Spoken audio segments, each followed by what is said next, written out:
Assalamualaikum warahmatullahi wabarakatuh. Jumpa lagi dengan Kelor Pajak. Oke, dalam kesempatan kali ini saya akan membahas mengenai biaya materai yang mungkin Anda sudah tidak asing lagi ya dengan benda yang satu ini. Sebagaimana kita ketahui bahwa di tahun 2021 ini telah berlaku materai jenis baru ya, yang berlaku mulai dari 1 Januari 2021. Ini berdasarkan peraturan terbaru Undang-Undang Nomor 10 Tahun 2020. Tahukah Anda bahwa biaya materai itu merupakan salah satu sumber penerimaan negara dari jenis pajak pusat ya.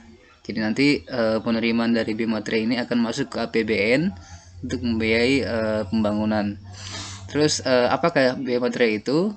Jadi materai itu sebenarnya adalah pajak atas dokumen, bukan hanya sekedar tempelan di kertas untuk surat pernyataan dan lain-lain, tapi biaya materai itu adalah pajak sebenarnya, tapi dalam bentuk materai tempel dan lain-lain. Jadi jika Anda menggunakan materai artinya Anda sudah membayar pajak. Lanjut, apa saja perbedaan antara materai lama dan materai baru? Jadi ada beberapa yang sudah saya rangkum di antara perbedaan ya. Jadi yang pertama dari dasar hukumnya. Dasar hukum untuk materai lama itu masih menggunakan Undang-Undang Nomor 13 Tahun 1985. Sementara materai baru itu baru saja ya diundangkan ya, melalui Undang-Undang Nomor 10 Tahun 2020. Yang berikutnya adalah corak dan warnanya. Kalau dulu sebelum berlaku materai baru ini, materai itu ada yang warna hijau dan warna biru ya. Jadi untuk materai 3000 berwarna biru, sedangkan materai 6000 berwarna hijau. Sedangkan sekarang cukup satu saja jenis materai hanya materai 10.000 ya, dan warnanya itu agak condong ke warna pink. Berikutnya nilai materai. Kalau dulu sebelum ada aturan baru ini, materai itu ada dua ya, ada jenis materai 6.000 dan materai 3.000. Sedangkan saat ini dengan berlakunya aturan baru Undang-Undang Nomor 10 Tahun 2020, maka materai itu berlaku tunggal, hanya satu saja ya, cukup materai jenis 10.000. Berikutnya adalah kwitansi yang wajib materai. Aturan lama, nilai kwitansi wajib dikenakan materai itu adalah jumlah yang memuat uang nilai 250.000 sampai dengan 1 juta. Jadi menggunakan materai 3.000, dan jika di atas 1 juta maka menggunakan materai 6.000. Dengan adanya aturan baru saat ini, nilai uang yang dikenakan materai itu untuk dokumen yang atau untuk nilai kwitansi yang bernilai uang di atas 5 juta. Misalkan Anda membuat kwitansi tapi jumlahnya hanya katakanlah 4 juta dan atau 3 juta, atau dengan kata lain di bawah 5 juta, maka tidak perlu menggunakan materai. Oke, berikutnya adalah masa berlaku. Masa berlaku untuk materai lama itu masih diberi tenggang waktu sampai dengan 31 Desember 2021, dan setelah itu tidak berlaku lagi. Sedangkan materai baru ini berlaku mulai 1 Januari 2021. Oke, menggantikan materai yang lama. Terus berikutnya dokumen. Untuk materai lama itu biasanya dikenakan hanya dokumen fisik saja ya. Sedangkan saat ini dengan materai baru itu bisa digunakan untuk dokumen fisik maupun dokumen elektronik. Jadi tidak serta hanya semata-mata untuk yang dokumen bentuk kertas, tapi yang dokumen elektronik pun sekarang kena materai ya. Oke, kita lanjut ke cara bayar biaya materai. Mungkin selama ini kita ketahui cara bayar materai itu cukup dengan materai tempel ya, padahal ada beberapa opsi yang sesuai di undang-undang. Yang pertama tentu saja menggunakan materai tempel. Jadi caranya ya cukup ditempel saja langsung di dokumen. Terus yang berikutnya materai elektronik. Materai elektronik itu menggunakan kode unik tertentu ya. Jadi nanti penggunaan materai elektronik ini digunakan untuk dokumen yang berbentuk elektronik. Terus berikutnya materai bentuk lain, yaitu yang dapat berupa materai digital, materai teraan, sistem komputerisasi, teknologi percetakan, dan sistem teknologi lainnya. Ini biasanya digunakan oleh perusahaan yang membutuhkan banyak materai ya. Jadi kalau misalkan menggunakan materai tempel mungkin kurang efisien karena harus menempel ke satu persatu dokumennya ya. Jadi mereka diberikan opsi untuk menggunakan materai bentuk lain, ya cukup menggunakan materi digital, komputerisasi dan lain-lain. Yang berikutnya, materi juga sesungguhnya bisa dibayar dengan menggunakan surat setoran pajak atau SSP. Caranya itu ya dengan disetor ke kas negara melalui bank dan lain-lain. Tapi cukup repot ya kalau menggunakan SSP ini. Saat ini yang lebih simpel kan menggunakan materai tempel saja. Selanjutnya kita ingin mengenali materai tempel baru ya. Jadi kita harus berhati-hati dengan materai tiruan. Jadi ciri-cirinya seperti ini ya, materai baru jadi warnanya umumnya warna pink. Nanti ada beberapa ciri-cirinya ya, jadi ada pola motif khusus dan seterusnya, ada kode nomor serinya, bisa disaksikan ya seperti ini. Tapi untuk amannya beli materai itu di kantor pos aja ya, supaya terhindar dari materai palsu atau materai tiruan. Oke. Terus pertanyaan berikutnya, apakah materai lama masih berlaku dengan adanya materai baru ini? Jadi jawabannya materi lama masih berlaku ya sampai dengan 31 Desember 2021.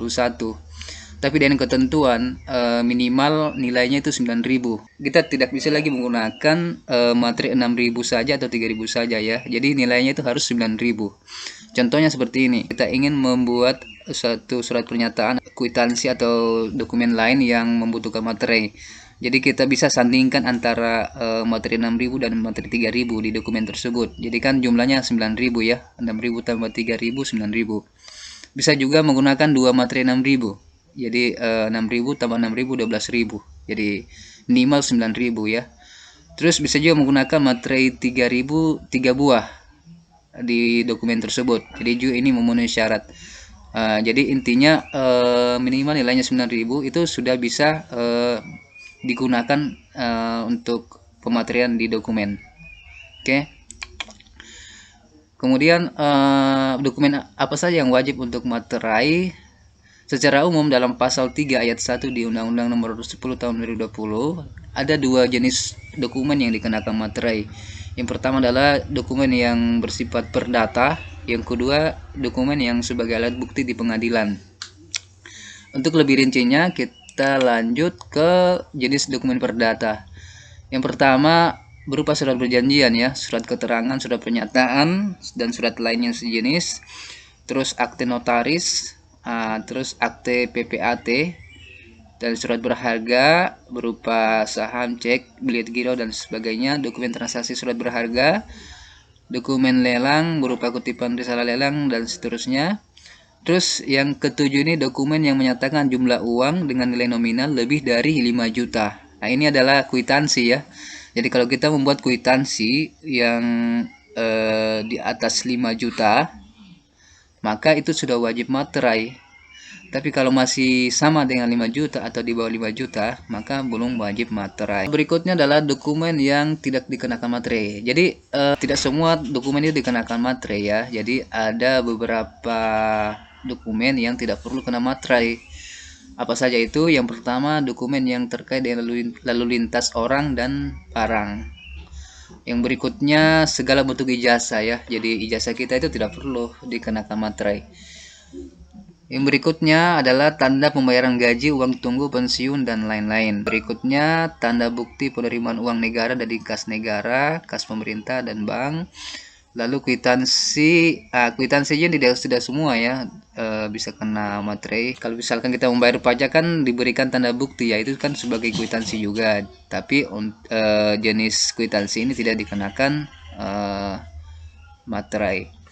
Terus yang keenam, tanda penerimaan uang yang dibuat untuk keperluan intern organisasi. Jadi misalkan dalam suatu perusahaan atau organisasi ada penerimaan uang di intern mereka, jadi tidak perlu untuk menggunakan materai meskipun nilainya di atas 5 juta. Yang ketujuh, dokumen yang menyebutkan simpanan uang atau surat berharga. Yang berikutnya adalah surat gadai. Dan yang kesembilan, tanda pembagian keuntungan, bunga, dan imbal hasil dari surat berharga. Oke. Selain tidak dikenakan materai, ada juga fasilitas pembebasan materai. Jadi pembebasan ini diberikan pada dokumen yang digunakan untuk, ada beberapa yang bisa di highlight ya. Yang pertama, dokumen yang berupa pengalihan hak atas tanah dan bangunan dalam rangka percepatan proses penanganan atau pemulihan kondisi sosial ekonomi di suatu daerah akibat bencana alam. Jadi meskipun dokumen itu misalkan berupa akte, seperti yang disebutkan sebelumnya ya, itu kan sudah wajib materai, tapi karena mendapatkan fasilitas bebas, jadi bebas dari materai.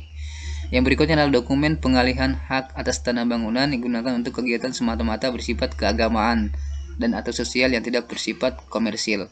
Ya, contohnya seperti ini ya, misalkan kita ingin membuat akte atas pengalihan hak tanah bangunan untuk masjid misalkan ya, atau rumah ibadah, itu kan bersifat keagamaan. Jadi di akte tersebut tidak perlu untuk dicantumkan materai. Terus yang ketiga, dokumen dalam rangka mendorong melaksanakan program pemerintah di bidang moneter atau jasa keuangan. Oke, yang keempat, dokumen yang terkait pelaksanaan perjanjian internasional. Lanjut, pertanyaan yang sering saya yakin ditanyakan oleh teman-teman ya, yaitu apakah kwitansi tanpa materai itu sah di pengadilan? Nah, itu ya. Jadi misalkan kita membuat suatu kwitansi nilainya di atas 5 juta, lalu kwitansi tersebut tidak bermaterai. Apakah kalau terjadi sengketa antara kedua belah pihak bisa dijadikan bukti di pengadilan? Itu kan pertanyaannya. Jadi jawabannya adalah kita harus mengingat dulu bahwa biaya materai itu sendiri adalah pajak atas dokumen ya. Jadi pengertian biaya materai itu pajak atas dokumen. Untuk keperluan pembuktian di pengadilan, dokumen misalkan kwitansi dan lain-lain yang belum bermaterai itu tetap sah di pengadilan. Ya, tetap sah, tapi harus dilakukan pemateraian kemudian. Ada istilah itu pemateraian kemudian, dan dikenakan materi itu 2 kali lipat dari seharusnya. Ini sesuai dengan pasal 17 Undang-Undang Nomor 10 Tahun 2020. Contohnya, kwitansi jumlah uangnya 6 juta ya, itu kan sudah wajib materai. Tapi jika yang bersangkutan lalai menempelkan materai ya, sehingga kwitansi tersebut tanpa materai ya, jika kelak ingin dijadikan alat bukti di pengadilan, maka harus materainya itu 2 kali lipat, jadinya 2 lembar. Nah, dan jika dari awal sudah bermaterai, maka tidak perlu dibubuhi materi lagi saat di pengadilan. Jadi tidak perlu panik ya, tidak perlu panik jika kwitansinya itu lupa dibubuhi materai. Tapi untuk amannya itu sebaiknya setiap kwitansi di atas 5 juta dibubuhi materai. Sebagai wajib pajak yang taat, ya, sebaiknya kita mematuhi ketentuan yang dalam undang-undang perpajakan khususnya biaya materai ini. Kwitansi tanpa materai ini ditegaskan juga dengan putusan MA ya, nomor 983 KAS SIK 1972 yang menegaskan bahwa kwitansi tanpa materai itu tetap bisa digunakan sebagai alat bukti pengadilan dengan catatan dilakukan pemateraian kemudian. Lanjut, larangan dan ketentuan pidana. Nah, jadi di Undang-Undang Nomor 10 Tahun 2020 ada juga memuat ketentuan pidana ya teman-teman. Yang pertama, memalsukan materai. Ya, jadi barang siapa yang memalsukan materai itu diancam dengan pidana maksimal 7 tahun penjara ya, dan denda 500 juta. Ini sesuai dengan pasal 24 Undang-Undang Nomor 10 Tahun 2020. Jadi jangan coba-coba ya teman untuk memasukkan materai, karena materai ini kan dicetak oleh Perum Peruri ya. Perum Peruri itu adalah perusahaan yang mencetak uang Republik Indonesia ya, dalam hal ini rupiah. Jadi susah juga untuk dipalsukan. Terus yang larangan yang kedua itu memakai atau menjual materai palsu ya. Jadi tadi itu memalsukan materai, kalau yang kedua ini memakai atau menjual materai palsu. Juga dikenakan ancaman pidana yang sama, yaitu 7 tahun dan denda 500 juta. Ini sesuai dengan pasal 25.